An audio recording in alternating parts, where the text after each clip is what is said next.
வணக்கம், welcome to foods of India. இன்றைக்கி நம்ம ஒரு பாரம்பரியமான அதே சமயம் ஒரு ஹெல்த்தியான ஸ்நாக்ஸ் ரெசிபி தான் பார்க்க போகிறோம். ஸ்நாக்ஸுக்கும் இது நம்ம எடுத்துக்கலாம், மார்னிங் பிரேக்ஃபாஸ்ட்டுக்கும் இது நம்ம எடுத்துக்கலாம். வாங்க அரிசி பொரி மாவுருண்டை ரெசிபி எப்படி ரெடி பண்ணலாங்கிறத இப்போ நம்ம பார்ப்போம். இந்த பொரியரிசி மாவுருண்டை ரெடி பண்ணுறதுக்கு நான் 1/2 கப் புழுங்கலரிசி எடுத்திருக்கேன். புழுங்கலரிசி தான் இதுக்கு ஒரு நல்ல வாசம் கொடுக்கும். புழுங்கலரிசி பிரியப்படாதவங்க பச்சரிசி எடுத்துக்கலாம். இப்போ இந்த மாதிரி ஒரு மண் பாத்திரத்தில் கொஞ்சம் கொஞ்சமாக போட்டு அரிசியை வறுத்து எடுத்துக்கலாம். மண் பாத்திரம் இல்லை அப்படின்னா அடிகனமான ஒரு கடாயில் நம்ம போட்டு வறுத்துக்கணும்.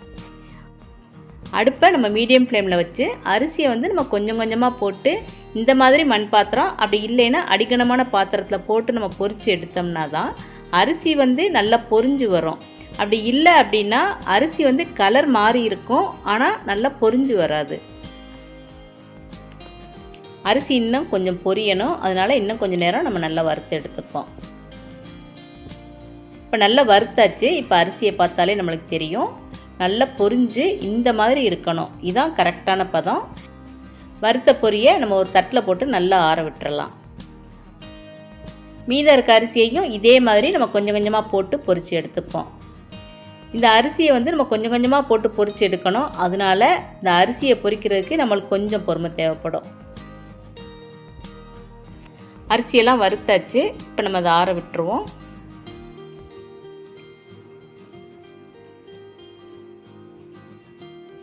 பொரிய அரிசி நல்லா ஆறிடுச்சு. இப்போ இது எல்லாத்தையும் நம்ம ஒரு மிக்ஸி ஜாரில் போட்டுக்கலாம்.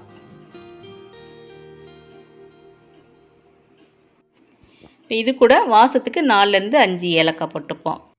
மாவு ரொம்பவும் நைஸாக இருக்கக்கூடாது, ரொம்பவும் ரவை மாதிரி குறன்னு இருக்கக்கூடாது. ரெண்டுக்கும் மீடியமாக இருக்க மாதிரி நம்ம இந்த மாதிரி அரைச்சி எடுத்துக்கணும்.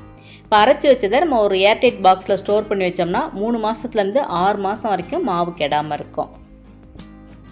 இப்போ மாவு வச்சு மாவு உருண்டை எப்படி ரெடி பண்ணுறதுன்னு பார்ப்போம்.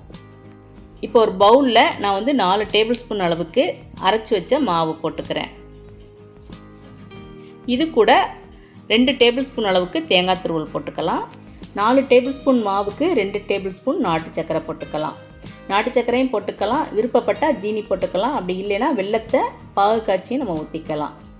இப்போ இது கூட நான் 1 கிளாஸ் நல்லா காய்ச்சி சூடாக இருக்க பால் எடுத்து ஊற்றிக்கிறேன். பாலை மொத்தமாக ஊற்றாமல் கொஞ்சம் கொஞ்சமாக நம்ம தேவைக்கேற்ப ஊற்றிக்கலாம். நம்ம ஏற்கனவே அரிசியை வறுத்துட்டோம்.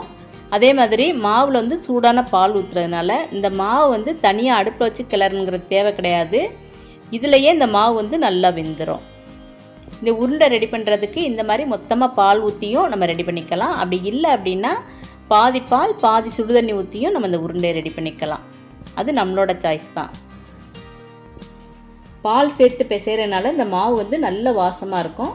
மார்னிங் டிஃபனுக்கு நம்ம எடுத்துக்கிறேன்னா ஒரு ஆளுக்கு ஒரு 2 டேபிள் ஸ்பூன் மாவு எடுத்துட்டோம்னா போதும். காலை டிஃபனே நம்மளுக்கு முடிஞ்சிடும். மத்தியானம் வரைக்கும் நம்மளுக்கு பசியே எடுக்காது. இந்த மாவு மெயினாக அந்த வெளியூரில் இருக்கவங்க, அப்புறம் அந்த ஹாஸ்டலில் இருக்கவங்களுக்குலாம் ரொம்ப யூஸ்ஃபுல்லாக இருக்கும்.